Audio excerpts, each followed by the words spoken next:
Here's a list of some important historical events that happened on January 15th. Coronation of Queen Elizabeth I, 1559.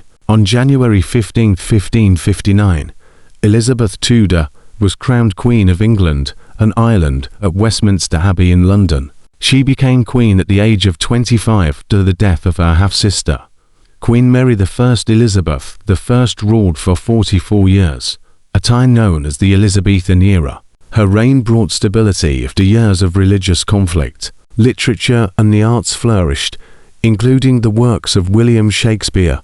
This coronation marked the beginning of one of England's most celebrated reigns, Dutch-Indonesia naval clash 1962. On January 15, 1962, a naval clash occurred between Indonesia and the Netherlands over Netherlands New Guinea. An Indonesian patrol boat, Remachen Tudor, was sunk by the Dutch Navy in the Arafura Sea. The incident showed how serious the conflict had become. Indonesia was determined to claim the territory as part of its nation. Although the clash did not end the conflict, it increased international concern. Peace was achieved months later through global mediation. First Super Bowl game in '67. The first Super Bowl was played on January 15, 1967, in Los Angeles, California. The Green Bay Packers defeated the Kansas City Chiefs 35-10.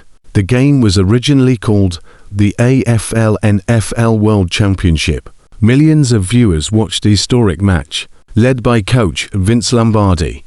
The Packers secured a legendary victory. This game launched the Super Bowl to a global sports phenomenon. Launch of Soyuz 5 1969. On January 15, 1969, the Soviet Union launched the Soyuz 5 spacecraft. The mission carried skilled cosmonauts and tested space docking technology. It took place during the intense space race with the United States. The mission helped advance long-term space travel techniques. Soyuz became one of the most reliable spacecraft designs in history. Its technology continues to influence space missions today. End of the Nigerian Civil War 1970. The Nigerian Civil War ended on January 15, 1970, when Biafran forces surrendered to the federal government. The war began in 1967 through an attempt to create the Republic of Biafra. It caused severe suffering, including famine and disease. The surrender restored Nigeria's unity after 3 years of conflict. Millions of civilians were affected during the war. January 15th is now observed as Armed Forces Remembrance Day in Nigeria. If you enjoyed this video, please like it and subscribe to our channel for more interesting content. Don't forget to turn on the notification bell so you never miss a new video. We'd also love to hear from you, so leave a comment below and share your thoughts. Thanks for watching.